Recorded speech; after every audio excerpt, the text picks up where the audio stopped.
తక్కువ టైంలో ఎక్కువ మసాలా లేకుండా కొంచెం ఆయిల్తో టేస్టీగా ఫుడ్ చేసుకోవాలనుకుంటే ఈ ఫుడ్ని ట్రై చేయండి. ఒక బాండీలో 2 టేబుల్ స్పూన్ ఆయిల్ వేసుకొని 1 లేదా 2 బిర్యానీ ఆకు, 1 అనప పువ్వు, చిన్న ముక్క చెక్క, 2 లవంగాలు, దంచి పెట్టుకున్న 2 యాలకుల్ని వేసి వేయించుకోండి. తర్వాత మనం కట్ చేసి పక్కన పెట్టుకున్న ఒక పెద్ద సైజు ఉల్లిపాయ ముక్కల్ని, అలాగే 2 నిలువుగా కట్ చేసుకున్న పచ్చిమిర్చిని వేసి బాగా కలపండి. ఉల్లిపాయలు గోల్డెన్ కలర్లోకి వచ్చిన తర్వాత 2 టేబుల్ స్పూన్ల అల్లం వెల్లుల్లి పేస్ట్ని వేసి అడుగంటకుండా కలపండి. అల్లం వెల్లుల్లి పేస్ట్ పచ్చివాసన పోయేంత వరకు కలిపి అందులోనికి 1 గ్లాస్ బియ్యానికి పావు తక్కువ 3 గ్లాస్ కొలతగా నీరు వేయండి.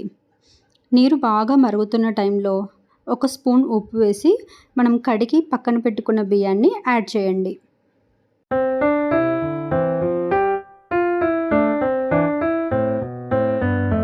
బియ్యం 70% ఉడికిన తర్వాత అందులోకి 1 స్పూన్ ధనియాల పొడిని యాడ్ చేసి కలిపి మూత పెట్టేయండి.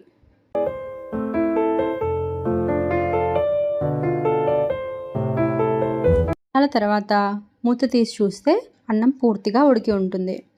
ఇంకంతే అండి, మన టేస్టీ పులావ్ 15 నిమిషాల్లో రెడీ అయిపోతుంది.